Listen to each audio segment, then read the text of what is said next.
కీచే.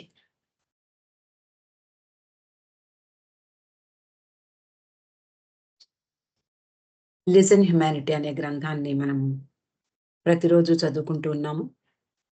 మనమంతా నిన్నటి రోజు ఎక్కడున్నామో ఒక్కసారి గుర్తుకు తెచ్చుకుంటే, అందరం కూడా బాబాతో పాటు మెహరాబాద్‌లో, అప్పర్ మెహరాబాద్‌లో కొండ మీద ఉన్నాం.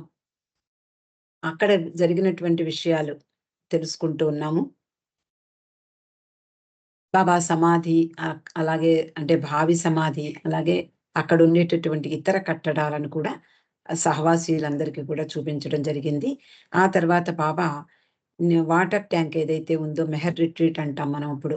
ఆ వెనక వైపు ఉన్న షెడ్‌లో కూర్చోడానికి భావి కూర్చోవాలని అనుకున్నారు. ఈరిచ్ కూడా అక్కడ వచ్చిన వాళ్ళందరినీ కూడా అక్కడ కూర్చోమని చెప్పాడు. కానీ అక్కడ అప్పుడే అలికినట్లు ఆ నేలంతా కూడా ఆవు పేడతో అలికినట్లు చల్లగా తేమగా ఉండడం వలన మళ్ళీ బాబా ఇక్కడ బాగోలేదు గబుక్కున అందరికీ కూడా జలుబు చెయ్యవచ్చు అనే ఉద్దేశంతో బాబా ఇరిచ్ మొదలైనటువంటి వాళ్ళందరితో మాట్లాడి ఈ సమావేశ స్థలాన్ని మార్చడం జరిగింది. మెహర్ రిట్రీట్ ఆ పైన అంటే వాటర్ ట్యాంక్ పైన నిర్మించబడినటువంటి ఒక వసారాలో వీళ్ళందరినీ తీసుకువెళ్ళడం జరిగింది. అక్కడ అందరూ కూడా కూర్చుని ఉన్నారు.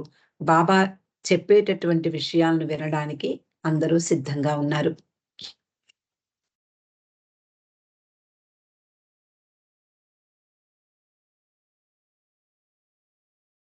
ఇక ఈ రోజు విషయానికి వస్తే బాబా సంజ్ఞలు చేయడం ప్రారంభించారు. ఇరిచి వాటిని ఇంగ్లీష్‌లోకి తర్జుమా చేస్తూ ఉన్నాడు. బాబా అంటున్నారు, ప్రపంచంలో ఎల్లప్పుడూ 5గురు సద్గురువులు ఉంటారు. ఇక్కడ అంతకుముందు ఆయన చెప్పినటువంటి ప్రవచనాలన్నీ కూడా విన్నాం మనం. ఇక్కడ ప్ర సద్గురువుల గురించి విషయం అందరికీ చెప్తూ ఉన్నారు. ఎప్పుడూ కూడా ప్రపంచంలో 5గురు సద్గురువులు ఉంటారు. మనకి బాబా హ్మ్. జీవించి ఉన్న సమయంలో ఉండేటటువంటి 5గురు సద్గురువులను పేర్కొనడం జరిగింది. కానీ ఎప్పుడూ ఉంటారు వాళ్ళు. ఒకళ్ళు తనువు విడిచిన తర్వాత మరొకరు అంటే శివాత్మలు 56 మంది ఉంటారు అని చెప్పారు బాబా. ఆ శివాత్మలలో అంటే గాడ్ రియలైజ్డ్ సోల్స్ వాళ్ళల్లో ఒకళ్ళు సద్గురువుగా వాళ్ళకి ప్రమోషన్ వస్తుంది. వాళ్ళు ఈ సద్గురువు యొక్క స్థానాన్ని పొంది వాళ్ళు చేయవలసినటువంటి కార్యక్రమాన్ని నిర్వహిస్తూ ఉంటారు. అలా ఎప్పుడూ కూడా 5గురు సద్గురువులు ఉంటారు అని బాబా చెప్తున్నారు. వారు తరచూ ప్రజల హృదయాల్ని దోచుకుంటూ ఉంటారు. ఈ రోజుల్లో చూడండి మనకి సాయిబాబా ఆ రోజుల్లో సద్గురువు అని చెప్పారు బాబా. కానీ ఇప్పటికీ కూడా అనేక మంది షిరిడీ వెళ్ళి ఆయనను పూజిస్తూ ఉంటారు. కొన్ని అవసరమైన సమయాలలో నన్ను కూడా అపహరించి భూమిపై మీ మధ్యకు తీసుకువస్తారు. 5గురు సద్గురువుల యొక్క బాధ్యతను కూడా బాబా చెప్తున్నారు. వీళ్ళు ఎప్పుడూ కూడా 5గురు సద్గురువులు ప్రపంచం యొక్క బాధ్యతను వహిస్తారు. దాని యొక్క తాళం చెవి వాళ్ళ దగ్గర ఉంటుంది. ఎప్పుడో అంటే ఒక అవతార కాలం సమీపించినప్పుడు ఈ ప్రపంచ భారం అంతా కూడా వాళ్ళకి మోయరానిదై ఉంటుంది. కాబట్టి భగవంతుణ్ణి వాళ్ళు ప్రార్థిస్తారు. ఇక దిగి రావాల్సిన సమయం ఆసన్నమైంది ప్రభు. మీరు వచ్చి మీ బాధ్యతలను స్వీకరించండి అంటూ. అలా భగవంతుడు పరా పరమాత్మ స్థితిలో ఉన్నటువంటి భగవంతుడు ఈ భూమి మీదకు వచ్చి దైవీ మానవునిగా తన విశ్వ కార్యాన్ని నిర్వహించడం జరుగుతుంది. ఆ విషయాన్నే బాబా చెప్తూ అవసరమైనప్పుడు అంటే ఈ భూమిపై భగవంతుడు దిగి రావాల్సిన సమయం ఆసన్నమైనప్పుడు నన్ను కూడా అపహరించి భూమిపై మీ మధ్యకు తీసుకువస్తారు. తిరిగి నా కార్యక్రమం ముగిశాక నా నిజ స్థితిని పొందుతూ ఉంటాను. బాబా ఆయన విశ్వకార్యాన్ని పూర్తి చేసి 1969 జనవరి 31వ తేదీన ఆయన దేహం చాలించినప్పుడు ఆయన తన నిజ స్థితికి వెళ్ళిపోతారు. ఆ స్థాయిలో ఆయన ప్రపంచం యావత్తు అంటే సృష్టిని పరిపాలిస్తూ ఉంటారు. అంటే ఇండైరెక్ట్ గా. డైరెక్ట్ గా రావాలి అంటే భగవంతుడు భూమిపై ఒక మానవునిగా జన్మించి అక్కడికి తన అవసరమైనటువంటి సామాగ్రిని, అవసరమైనటువంటి శిష్యులను సేకరించి తన పనిని నిర్వహించడం ప్రారంభిస్తాడు. ఇలా ప్రతిసారి కూడా జరుగుతూనే ఉంటుంది. అంటే ప్రతి యుగంలోనూ భగవంతుడు ఈ భూమిపై జన్మించడం జరుగుతుంది. ఇలా ప్రతిసారి ఈ 5గురు సద్గురువుల వలన నా రాక జరుగుతూ ఉంటుంది అని చెప్తున్నారు. బాబా ఇంకా అంటున్నారు, నేనెన్నడూ మీ మధ్యకు రావాలని అనుకోను. ప్రతి అవతార యుగంలోనూ ఈ సద్గురువులే నన్ను పిలుస్తారు. అనేక ప్రపంచాలు, ఈ ప్రపంచం మనకు కనపడేటటువంటి ప్రపంచం ఒక్కటే కాదు, అనేక వేల ప్రపంచాలు ఉన్నాయని బాబా చెప్పారు. అలాంటి ప్రపంచాలు కలిగినటువంటి సృష్టి యావత్తు దీని తాళం చెవి ఈ సద్గురువుల దగ్గరే ఉంటుంది. భగవంతుడు ఏ విధంగా మానవునిగా అవతరిస్తున్నాడో, అంటే భగవంతుడు ఏ విధంగా ఈ భూమిపై మానవునిగా జన్మ తీసుకుంటున్నాడు, అంటే రాముడిగా వచ్చాడు, కృష్ణుడిగా వచ్చాడు, బుద్ధునిగా, జీసస్గా, మహమ్మదుగా వచ్చినటువంటి ప్రతిసారి కూడా ఇదే జరుగుతుంది అంటున్నారు. అలా ప్రతి యుగంలోనూ భగవంతుడు ఏ విధంగా ఈ భూమిపై జన్మిస్తున్నాడో, అలాగే మానవుడు కూడా భగవంతుడిగా ఎలా ఆ అనుభవాన్ని పొందుతున్నాడో, ఇవన్నీ కూడా నేను భగవద్వచనము అనే గ్రంథంలో వివరించాను. అంటే గాడ్ స్పీక్స్ మనం అందరం కూడా ఎంతో కొంత చదువుకునే ఉన్నాము, వింటూనే ఉన్నాం. అలా గాడ్ స్పీక్స్ లో ఈ వివరాలన్నీ కూడా నేను ఇచ్చాను అంటున్నారు బాబా. నేను ఇలా మీ మధ్య ఉండడానికి కారణం ఈ 5గురు సద్గురువులే. వారే నన్ను ఈ భూమి మీదకు తీసుకువచ్చారు. అయితే ఈ భూమి మీదకు భగవంతుడు మానవునిగా జన్మించినప్పుడు, అంటే పంచసద్గురువులచే తీసుకురాబడినప్పుడు ఆయన యొక్క స్థాయి ఎలా ఉంటుంది? ఏమిటి ఆ స్థాయి అంటే బాబా చెప్తున్నారు, నేనే సర్వము, సమస్తము నేనే అయి ఉన్నాను, ఉన్నది నేనొక్కడినే అనేటటువంటి అనుభవాన్ని ఎల్లవేళలా ఆయనతో ఉంటుంది. అందువలన నేనే సర్వము అని నేను మీకు వెల్లడిస్తున్నాను అంటున్నారు.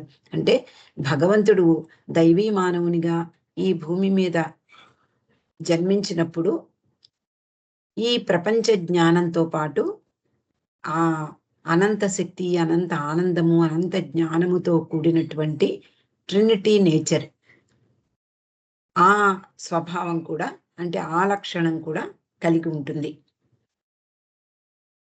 అందుకని నేనే సర్వము అయి ఉన్నాను అంటే అహం బ్రహ్మాస్మి స్థితికి వెళ్ళినటువంటి మానవునికి అదే అనుభవం కలుగుతుంది.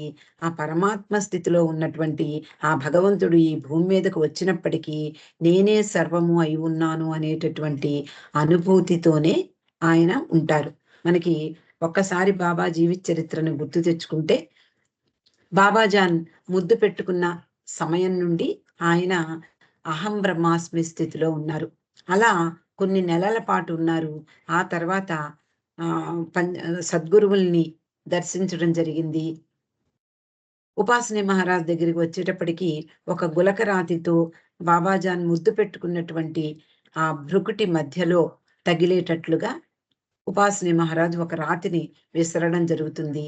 దానితో, ఆ దెబ్బతో బాబా, అంటే మెర్వాన్, ఆ రోజుల్లో మెర్వాన్ ఈ స్థూల ప్రపంచ స్థాయికి నెమ్మది నెమ్మదిగా రావడం ప్రారంభించాడు. అలా అహం బ్రహ్మాస్మి స్థితి అంటే ఆయనకి ఆల్రెడీ ఆయన భగవంతుడే అయినప్పటికీ ఈ పంచసద్గురువులు ఆయనను తీసుకువచ్చే సమయంలో ఒక ముసుగు వేసి తీసుకొస్తారట. అలా ముసుగు వేసినప్పుడు ఈ సద్గురువులు 5గురు కూడా ఆ ముసుగును తొలగించి నీవే బ్రహ్మవు, నీవే పరమాత్మవు అనేటటువంటి జ్ఞానంతో పాటు ఈ స్థూల ప్రపంచ జ్ఞానాన్ని కూడా ఆయనకు అందిస్తారు. అందువలన బాబా అంటున్నారు, నేను ఈ భూమి మీద మానవునిగా మీ మధ్యలో మసలుతున్నప్పటికీ కూడా నేనే సర్వము అనేటటువంటి ఆ అనుభవం ఎప్పుడూ నాకు ఉంటుంది. అందువలన నేనే అన్నీ అయి ఉన్నాను అనేటటువంటి విషయాన్ని మీకు చెప్తున్నాను అంటున్నారు. భగవద్ అనుభవం, అనుభవ స్థితి, గాడ్ రియలైజేషన్ స్టేట్. అంటే ఇది ఎవరైనా వర్ణించగలరా? ఎవ్వరూ వర్ణించలేరు. ఆ స్థాయికి వెళ్ళినటువంటి వ్యక్తి మాత్రమే వర్ణించగలడు. ఇలా ఉంటుంది. సంపూర్ణమైనటువంటి అనంత ఆనందము, అనంత శక్తి, అనంత జ్ఞానముతో కూడి ఉన్నటువంటి ఆ పరబ్రహ్మ స్థితి ఇలా ఉంటుంది అని ఎవరు చెప్పగలరు అంటే, ఆ స్థాయికి వెళ్ళిన వాళ్ళు మాత్రమే వర్ణించగలరు. కాబట్టి ఆ చైతన్య స్థాయికి ఎవరైతే వెళ్ళారో వాళ్ళకే దాని గురించి తెలుస్తుంది. అయితే ఆధ్యాత్మిక భూమికలు అని బాబా అందరికీ తెలిసినటువంటి విషయమే. ఈ ఆధ్యాత్మిక భూమికలలో అంటే స్థూల ప్రపంచంలో మనమంతా కూడా స్థూల ప్రపంచంలో నివసిస్తున్నాం. అంటే ఈ ప్రాపంచిక జ్ఞానం మనకుంది. మిగిలినటువంటి ఈ ప్రపంచం అవతల ఏముందో మనకు తెలీదు. ఈ అంతర్ముఖ ప్రయాణం, అంతర్ముఖ ప్రయాణము, ఈ భూమికలు అనేవి ఎక్కడో ఏదో లోకాల్లో లేవు. ఇదంతా కూడా మనలోనే ఉంది. మనము ఎప్పుడైతే ఈ మానవ జన్మలు బాబా చెప్పినట్లుగా అనుకోండి, 84 లక్షల జన్మలు పూర్తి చేశామనుకోండి, అప్పుడు ఈ స్థూల సంస్కారాలు తుడిచిపెట్టుకుపోబడి, సూక్ష్మ సంస్కారాలు కలిగినటువంటి సూక్ష్మ దేహంతో, సూక్ష్మ ప్రపంచంలో ఆ అనుభవాల్ని పొందుతూ ఉంటాం. ఇక్కడ ఈ అనుభవాలయిపోతాయి. అక్కడ సూక్ష్మ ప్రపంచంలో సూక్ష్మ అనుభవాల్ని పొందుతాడు మానవుడు. ఆ తర్వాత ఈ సూక్ష్మ ప్రపంచం కూడా దాటి ముందుకు వెళ్ళిన కొద్దీ అంటే అంతర్ముఖ ప్రయాణం. ఈ ప్రయాణము ఏదో ఒక రైల్లో వెళ్ళడం లాంటిది కాదు. మనలో మనమే అంతర్ముఖంగా లోలోపలికి వెళ్ళడం. అంటే ఈ ప్రపంచాన్ని విస్మరించి మొత్తం పూర్తిగా భగవంతుడి మీదే ధ్యాస పెట్టడం. అప్పుడు ఆ అంతర్ముఖ ప్రయాణం ప్రారంభమవుతుంది. అప్పుడు ఈ భూమికల్లోకి అడుగుపెట్టినట్లవుతుంది. అలా సూక్ష్మ ప్రపంచాన్ని కూడా దాటిన తర్వాత మనోమయ ప్రపంచంలోకి అడుగుపెట్టినటువంటి మానవుడు, ఈ మనోమయ ప్రపంచంలో 2 భూమికలుంటాయి. 5, 6. ఈ 5, 6 భూమికలలో అక్కడ ఆ స్థాయిలో భగవంతుడిని భగవంతుడిని చేరుకోవాలనే వాళ్ళు ప్రయత్నిస్తూ ఉంటారు. నిరంతరము తపిస్తూ ఉంటారు. 6వ భూమికలో మనకి గాడ్ స్పీక్స్ ఒక్కసారి ఆహ్, గాడ్ స్పీక్స్‌లో మధ్యలో ఉండేటటువంటి రానో గేలి వేసినటువంటి ఆ చిత్రపటం చూసినప్పుడు మనకి స్పష్టంగా అర్థమవుతుంది. ఈ అక్కడ 6వ భూమికలో కన్ను బొమ్మ వేసి ఉంటుంది. ఆ కన్నుతోటి భగవంతుడిని నేరుగా ఇప్పుడు మనం ఎలాగైతే మన ఇంట్లో మనుషుల్ని, ఇంట్లో వస్తువుల్ని నేరుగా సూటిగా చూడగలుగుతామో, ఆ విధంగా 6వ భూమికు చేరినటువంటి సాధకుడు భగవంతుడిని నేరుగా ముఖాముఖి చూస్తూ ఉంటాడు. కానీ అక్కడ ఒక చిన్న ద్వంద్వం ఉండిపోతుంది. అంటే పూర్తిగా ఈ ద్వంద్వం ప్రపంచం నుండి బయటపడాలి. ఈ సంస్కారాలను పూర్తిగా తుడిచిపెట్టుకోవాలి. ఇవన్నీ అంటే మనోనాశ జరిగితే అప్పుడు భగవదనుభవం అనేది అనుభవంలోకి వస్తుంది. ఈ 6వ భూమిక గురించి బాబా ఇక్కడ చెప్తున్నారు. 6వ భూమిక అనే మనోమయ ప్రపంచానికి ఆవల ఉంటుంది. ఏది? భగవదనుభవం అనేటటువంటి స్థితి. ఆ స్థితిలో భగవంతుడు సర్వకాల సర్వావస్థలయందు అంటే ఈ 6వ భూమికలో ఉండేటటువంటి సాధకుడు సర్వకాల సర్వావస్థలయందు అంటే ఎల్లవేళలా మనోనేత్రంతో భగవంతుడిని చూస్తాడు. కానీ అది అతి ఉన్నతమైన సంపూర్ణ అనుభవం కాదు. అదేదో భగవద్ అనుభవం అనుకోకూడదు. భగవత్ సాక్షాత్కారము అంటారు.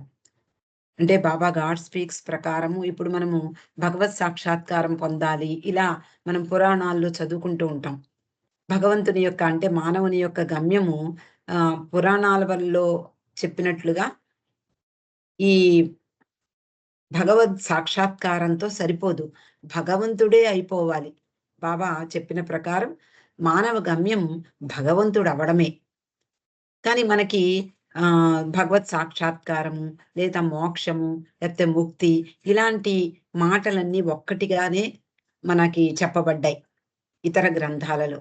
కానీ ఇక్కడ బాబా చాలా స్పష్టంగా ముక్తి అంటే ఏమిటి? ఈ భగవద్ అనుభవం అంటే ఏమిటి? తర్వాత ఏమిటి? వాళ్ళ స్థితి ఏమిటి? ఎలా ఉంటుంది? ఇవన్నీ కూడా గాడ్ స్పీక్స్‌లో చాలా వివరంగా వివరించారు. మనం గాడ్ స్పీక్స్ చదువుకున్నప్పుడు ఈ విషయాలన్నీ కూడా మనకి ఇంకా స్పష్టంగా తెలుస్తాయి. కాబట్టి బాబా 6వ భూమికలో ఉన్నటువంటి సాధకుడు ఏం చేస్తాడో చెప్తున్నారు. ఆయన ఎప్పుడూ కూడా అందుకనే అక్కడ కన్ను బొమ్మ చిత్రీకరించి ఉంటుంది. అంటే మనోనేత్రంతో భగవంతుణ్ణి నేరుగా ముఖాముఖి దర్శిస్తూ ఉంటాడు. కానీ అది ఉన్నతమైన అనుభవం కాదు అంటున్నారు. సంపూర్ణం కాదు. అంటే 6వ భూమికి కూడా దాటి 7వ భూమిక అంటే నేనే భగవంతుడను, అహం బ్రహ్మాస్మి స్థితికి వెళ్ళినటువంటి మానవుడు అది నిజమైనటువంటి ఆయన గమ్యం. అది సంపూర్ణమైనటువంటి స్థితి. ఎందుకంటే ఇక్కడ 6వ భూమికలో భగవత్ సాక్షాత్కారం పొందినప్పటికీ కూడా అంటే భగవంతుడిని ముఖాముఖి చూసినప్పటికీ కూడా ఆ అనుభవం సంపూర్ణం కాదు అంటున్నారు.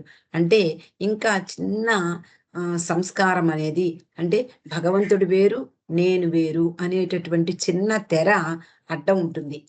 ఎప్పుడైతే 6వ భూమికి చేరుకున్నటువంటి వ్యక్తి 7వ భూమికి వెళ్ళడం అతి సులభమేమీ కాదు. అక్కడ అవతార పురుషుడు లేక సద్గురువు యొక్క సహాయం తప్పనిసరిగా అవసరమవుతుంది. అందుకనే బాబా అరవింద్ ఘోష్ గురించి చెప్తూ ఆహ్, ఆయన స్వయంగా స్వయం కృషితో 6వ భూమికు చేరుకున్నటువంటి వ్యక్తి. కానీ అక్కడ నుండి భగవదనుభవం ప్రాప్తించాలంటే నేనే ఆయనకు సహాయం చేశాను అని బాబా వెల్లడించారు. కాబట్టి ఈ భూమికలలో ప్రయాణిస్తున్నప్పటికీ కూడా అది భగవదనుభవం అనేది సాధ్యం కాదు. సద్గురువు యొక్క లేక అవతారుని యొక్క కృప లేదా వాళ్ళ సహాయం తప్పనిసరిగా అవసరమవుతుంది.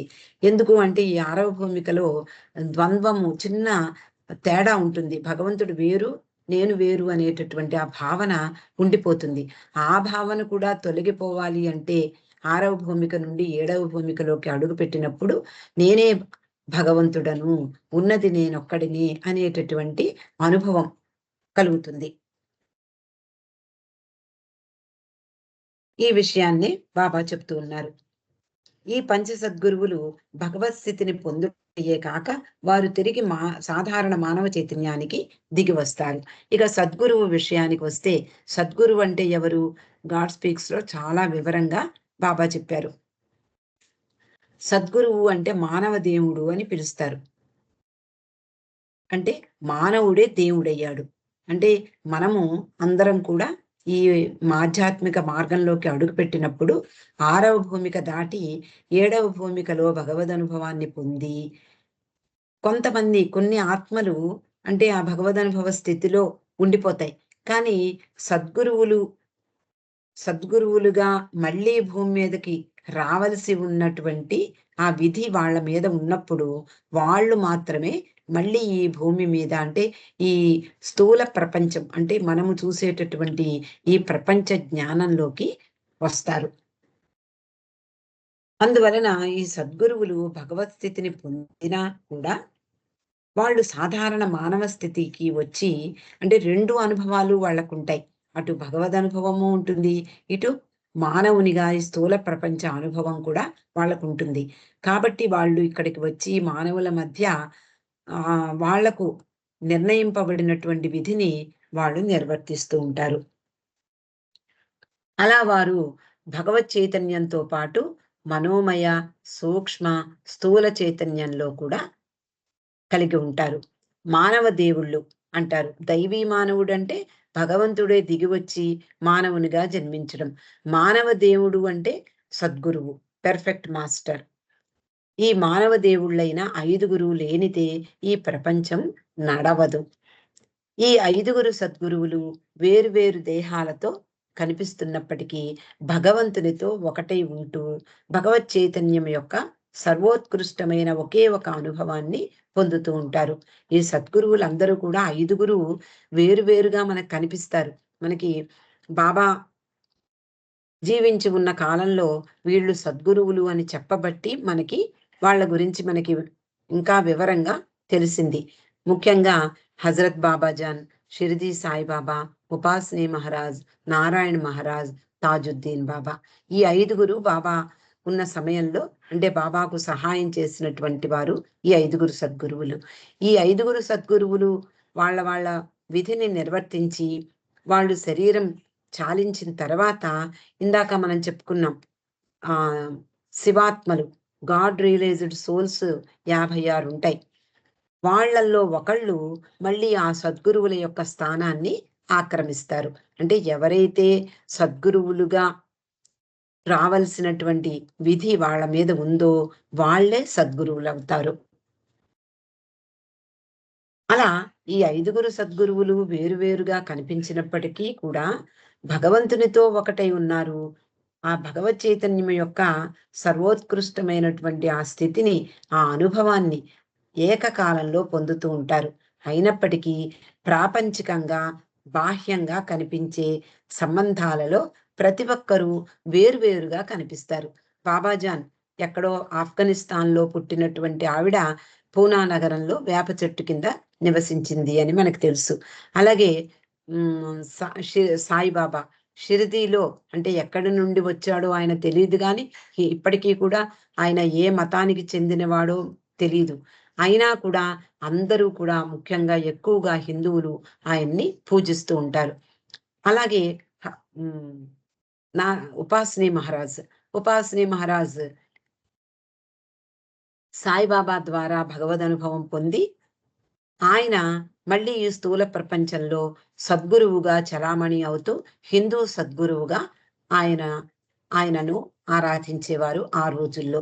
తర్వాత నారాయణ మహారాజు, అలాగే తాజుద్దీన్ బాబా వీళ్ళందరూ కూడా బాబా విశ్వకార్యంలో సహాయం చేస్తూ ఆయనను అంటే భగవంతుడైనటువంటి ఆ పరమాత్మను ఇక్కడికి కిందకు అంటే భూమిపై జన్మించేలాగా వాళ్ళు సహాయం చేశారు. ఆ విషయమే చెబుతూ ఈ 5గురు సద్గురువులు ఒకటే అయినప్పటికీ భగవంతునితో ఏకమై ఉన్నప్పటికీ వాళ్ళందరూ వేరువేరుగా కనిపిస్తూ ఉంటారు. అంటే బాహ్యంగా వాళ్ళు వేర్వేరే వ్యక్తిత్వాలు కలిగి ఉంటారు. అభిరుచులు వేరే ఉంటాయి. అలాగే వాళ్ళ వాళ్ళ స్వభావాలు కూడా వేరే ఉంటాయి. అలవాట్లు కూడా వేరే ఉంటాయి. అయినా కూడా ఎవరి ప్రత్యేకత వాళ్ళది. సాయిబాబా ఉన్నట్లుగా ఉపాస మహారాజు ఉండడు. అలాగే ఆయనలాగా బాబాజాన్ ఉండేది కాదు. అంటే ఎవరి ప్రత్యేకత వాళ్ళది. అంతేకాక ఈ 5గురు సద్గురువులు ప్రజలతో వ్యవహరించే తీరు కూడా భిన్నంగా ఉంటుంది అంటున్నారు. అంటే ఈ మనకి తెలుసు హజరత్ బాబాజాన్ ఎవ్వరొచ్చినా కూడా తరిమి కొట్టేది. ఆమె దగ్గర ఉండేటటువంటి కర్రతో అందరిని తరిమేసేది. ఎప్పుడో కొద్దిమంది మాత్రమే ఆవిడ ముందుకు రాగలిగేవారు. అలాగే ఉపాసనీ మహారాజ్. ఉపాసనీ మహారాజ్ కూడా చాలా కోపోద్రిక్తుడుగా ఉండేవాడు. ఆయనకు అంటే వాళ్ళ వాళ్ళ స్వభావము, వాళ్ళ వాళ్ళ వ్యవహరించే తీరు ఇవన్నీ కూడా వేరువేరుగా ఉంటాయి అని చెప్తున్నారు. అయితే బాబా ఇక్కడ ఉదాహరణ కూడా ఇస్తున్నారు. సాయిబాబా, హజరత్ బాబాజాన్ వీరిరువురికి కవ్వాలి పాటలంటే ఇష్టం. ఉపాసనీ మహారాజ్‌కు భక్తి సంగీతంలో అభిరుచి ఉంది. కానీ కవ్వాలి పాటలు పట్ల ఆసక్తి లేదు. ఇలా ఎవరి ప్రత్యేకత వాళ్ళది. ప్రపంచంలో ఉన్న 5గురు సద్గురువులు, సద్గురువులుగా గుర్తింపబడతారని లేదు. అంటే ఇప్పుడు మనము బాబా జీవించి ఉన్న కాలంలో 5గురు సద్గురువుల్ని ఆయన ప్రత్యేకంగా మనకి చెప్పబట్టి, వీళ్ళని సద్గురువులుగా మనము చూస్తూ ఉన్నాం. కానీ వాళ్ళ తర్వాత ఇప్పుడు కూడా 5గురు సద్గురువులు ఉంటారు. కానీ బాహాటంగా వాళ్ళు బయటికి ప్రకటింపబడకపోవచ్చు. అందరూ గుర్తింపబడతారు అని నియమం లేదు. వారు కూడా తరచూ అజ్ఞానం చేత మూఢ మూఢత్వం కారణంగా ఈ జనులు వాళ్ళని కూడా నిందిస్తూ ఉంటారు. వ్యతిరేకతలు వాళ్ళు కూడా ఎదుర్కొంటూ ఉంటారు. వారులు వారు గురువులుగా గుర్తింపబడకుండా నిగూఢంగా అంటే రహస్యంగా ఏదో ఒక మూల వాళ్ళ పనులు వాళ్ళు చేసుకుంటున్నారనుకోండి, ఎలాంటి వ్యతిరేకత ఉండదు. కానీ దైవీ మానవుడినైనటువంటి అవతార పురుషునికి ఎప్పుడు కూడా ఈ వ్యతిరేకత అనేది తప్పనిసరిగా ఉంటుంది. ఇప్పుడు సాయిబాబా ఆయన కూడా వ్యతిరేకతను ఎదుర్కొన్న వాళ్ళే. ఇలా కొంతమంది సద్గురువులు ఈ భూమి మీద వాళ్ళ పని వాళ్ళు చేసుకుంటూ, ఎక్కడో నిగూఢంగా, రహస్యంగా వాళ్ళ పని వాళ్ళు చేసుకుంటూ ఉంటే ఎటువంటి బాధ ఉండదు. కానీ ఈ జనుల మధ్యకు వచ్చినప్పుడు కొంతమంది వ్యతిరేకిస్తారు, కొంతమంది నిందిస్తారు, కొంతమంది తోలనాడుతారు. ఈ సద్గురువుల్ని పక్కన పెడితే అవతార పురుషునికి కూడా ఈ వ్యతిరేకత తప్పదు అంటున్నారు. దైవీ మానవునిగా జన్మించినటువంటి భగవంతుడికి ఈ వ్యతిరేకత అనేది తప్పనిసరిగా ఉంటుంది. ప్రతి అవతార యుగంలోనూ కూడా అంటే రాముణ్ణి దూషించిన వాళ్ళు ఉన్నారు. అలాగే కృష్ణుణ్ణి దూషించిన వాళ్ళు ఉన్నారు. ఎంతోమంది అంటే ఆయా వ్యక్తులు వాళ్ళని దూషించడం ద్వారా కూడా వాళ్ళ యొక్క పనిలో సహాయపడ్డారు. ఇప్పుడు మనకి బాబా మెహ్రా మేనమామ ఎంఎస్ ఇరానీ ఆయన బాబాని తీవ్రంగా వ్యతిరేకించాడు. అలా వ్యతిరేకించినప్పటికీ బాబా అనేవారు, "నా పని వ్యతిరేకించినప్పటికీ కూడా నా పని చేస్తూనే ఉన్నాడు" అంటూ. అలా ప్రతి యుగంలోనూ ఇలాగే జరుగుతుంది అంటున్నారు. జొరాస్టర్, రాముడు, కృష్ణుడు, బుద్ధుడు, క్రీస్తు, మహమ్మద్ ఇలా అందరూ దానిని ఎదుర్కొన్నవారే. అదే నాకీనాడు ఎదురవుతోంది. ఇప్పుడు నేను కూడా ఇలాంటి వ్యతిరేకతను ఎదుర్కొంటూ ఉన్నాను. ఎవ్వళ్ళకి తప్పదు. ప్రతి అవతారంలోనూ కూడా ఇలాగే జరుగుతుంది. కాబట్టి నేను కూడా ఆ పరిస్థితిని ఎదుర్కోక తప్పదు అంటున్నారు. ఇక్కడికి ఈరోజు ముగిద్దామండి. అవతార్ మెహర్ బాబాకి జై. జై బాబా అండి లక్ష్మి గారు.